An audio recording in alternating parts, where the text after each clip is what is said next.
Hello बच्चों, कैसे हो आप लोग। उम्मीद करते हैं आप लोग अच्छे होंगे और आप लोग की पढ़ाई लिखाई अच्छे तरीके से चल रही होगी। तो हम लोग पढ़ रहे हैं दूसरा चैप्टर बिलियन सॉल्यूशन, और उसमें से हम लोग चर्चा कुछ कर लिए हैं। जैसे कर मतलब सांता की इकाई क्या है, तो उसमें हमने मोलरता फिर आयतन प्रतिशत, भार प्रतिशत, ये सब हम बता चुके हैं। उसी क्रम में कुछ बचा हुआ है, उसका जो है सांता की इकाई, उसको हम लोग आज जानेंगे। तो उसमें से अगला पॉइंट है पीपीएम। क्या है? पीपीएम। ये सब हम फर्स्ट ईयर में शायद आपको पढ़ाए हैं, नोट्स उठा कर देख सकते हैं। पीपीएम का आता है पार्ट्स पर मिलियन या अंश प्रति मिलियन। क्या लिखेंगे हेडिंग? अंश प्रति मिलियन या पीपीएम या पार्ट्स पर मिलियन। ये क्या होता है? तो बिलियन के 1 मिलियन, बिलियन के 1 मिलियन अर्थात 10, ठीक है, 10 लाख ग्राम में उपस्थित विलेय की ग्राम में मात्रा को सांद्रता की पीपीएम की इकाई कहते हैं। नहीं समझ में आया? पीपीएम बराबर, कहने का मतलब यह है कि 10 लाख अर्थात 10⁻6 यानी 1 मिलियन, 1 मिलियन ग्राम में, यानी बिलियन के 1 मिलियन ग्राम में उपस्थित विलेय के ग्राम में मात्रा को बिलियन की पीपीएम की सांद्रता कहते हैं। फार्मूला लिखेंगे पीपीएम बराबर, तो लिखेंगे विलेय की मात्रा, विलेय की मात्रा इसमें ग्राम में बटे बिलियन का मात्रा, बिलियन की मात्रा भी क्या होगा ग्राम में, ठीक है, ग्राम, और गुणे आपको लिखना 10⁻6। यही बताएगा आपका क्या पीपीएम बताएगा। फिर पीपीबी, यही चीज आता है पीपीबी। इसका मतलब क्या था? पार्ट्स पर बिलियन। मिलियन था, ये बिलियन हो गया। सेम यही डिफिनेशन, सेम यही फार्मूला, बस क्या करना 10 पर घात यहाँ का लिख देना है, 9 लिख देना है। आपका क्या बन जाएगा? यह पीपीएम से बन जाएगा पीपीबी। ये फार्मूला हो जाएगा। तो ये आपको ध्यान नहीं देना, ये नहीं आपके सिलेबस में है और ये नहीं पूछा जाएगा, ठीक है। अगला है नॉर्मलता। नॉर्मलता क्या होता है ये जानिए, इससे न्यूमेरिकल पूछा था इस बार। नॉर्मलता, नॉर्मलता, नॉर्मलता को n से इंडिकेट करते हैं। नॉर्मलता क्या होता है?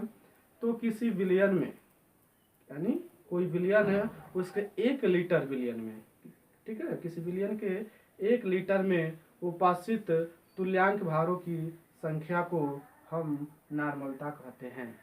1 लीटर विलियन है और वो भी ताप क्या होना चाहिए? स्थिर। लिखेंगे स्थिर ताप पर, स्थिर ताप पर 1 लीटर विलियन में उपस्थित ग्राम तुल्यांकों की संख्या को हम नॉर्मलता कहते हैं। फार्मूला लिखेंगे नॉर्मलता बराबर, लिखेंगे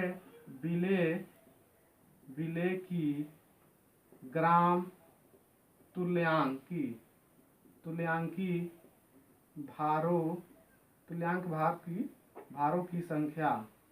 भारों की संख्या। अब बटे का लिखेंगे, बटे लिखेंगे विलियन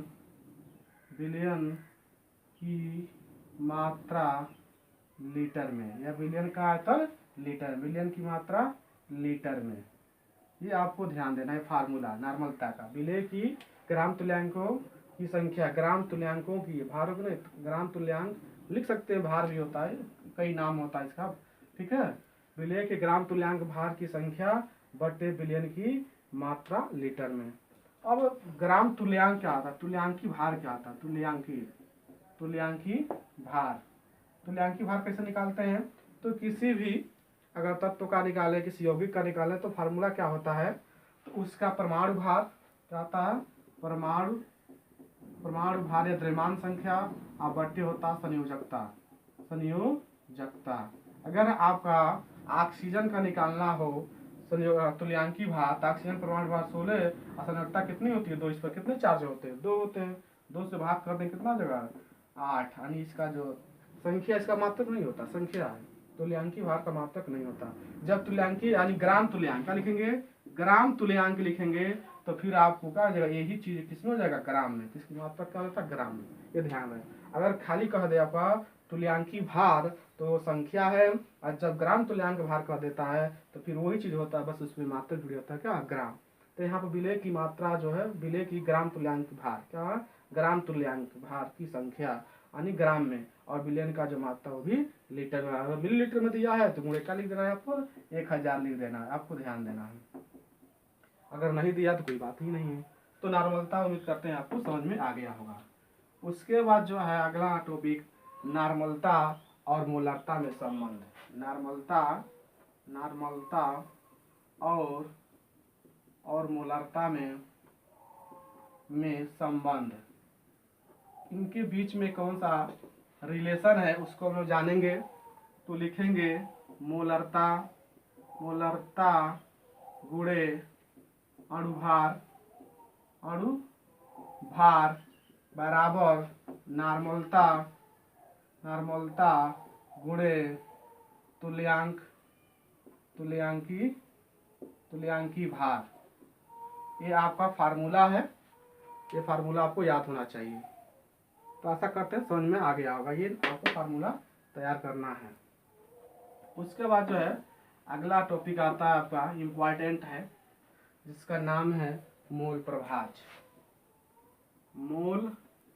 प्रभाज या इसी का नाम है मोल अंश और इसका नाम क्या हो सकता है, मोल भिन्न। इसका अगला नाम क्या है, मोल भिन्न, ये भी कह सकते हैं। ये सब एक ही नाम है, कोई भी एक नाम से पूछ लेता है। तो मोल प्रभाज क्या होता है जानिए इसको। तो किसी विलयन में, और विलयन में क्या होगा, दो घटक बताएंगे, विलय और विलय, ठीक है। तो किसी विलयन में किसी विशेष घटक या किसी एक घटक का मोल प्रभाज उस घटक के मोलों की संख्या तथा विलयन के कुल मोलों की संख्या के अनुपात को मोल प्रभाज कहते हैं। नहीं समझ आया। ये हमारा विलयन है, मानते हैं इसमें दो घटक ए और बी हैं।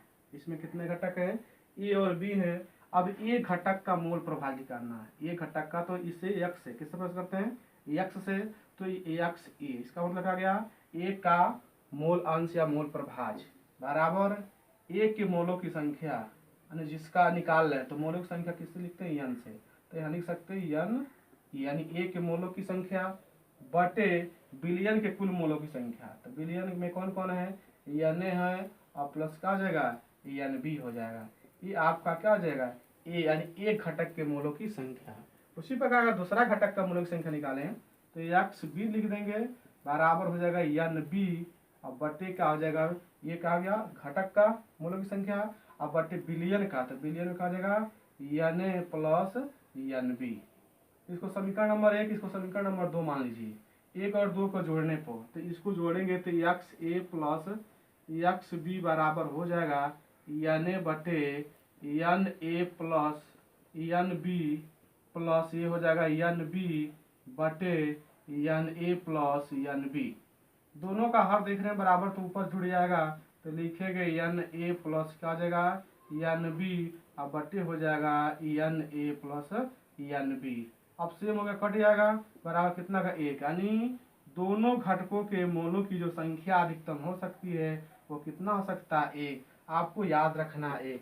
प्रश्न क्या देता है, कभी कभी एक घटक के मोलों की संख्या दे देगा और दूसरे घटक के मोलों की संख्या पूछ देगा। मानते हैं अगर इसका दिया तो इसका पूछ लेगा, तो इसको ट्रांसफर कर दीजिएगा। तो एक्स बी बराबर निकाल सकते हैं 1 माइनस एक्स, यानी एक घटक का मान दिया है तो दूसरे घटक का पूछा है तो एक में से क्या कर देंगे, घटा देंगे। तो आपको दूसरे घटक का मोलों की संख्या निकल जाएगी। अब मोल निकालने के लिए आपको बताए थे मात्रा बटे अणुभार। तो इस तरीके से आप जो है सांद्रता की इकाई को जान गए हैं। उसके बाद आता है विलेयता। क्या आता है, विलेयता। विलेयता किसे कहते हैं, विलेयता इंपॉर्टेंट। अब यहीं से जो है आपके क्वेश्चन बोर्ड में बनेंगे। जैसे विलेयता में द्रव के विलेयता या गैस के द्रव में विलेयता, यही इंपॉर्टेंट है, ठीक है। क्योंकि इस पर सिद्धांत आएगा हेनरी का नियम कि गैस को द्रव में कैसे हम विलय करते हैं, कैसे मिलाते हैं, ठीक है। तो वीडियो लंबा हो रहा है इसलिए मैं इसको अब नेक्स्ट डे बताऊंगा। तब तक के लिए आपको धन्यवाद।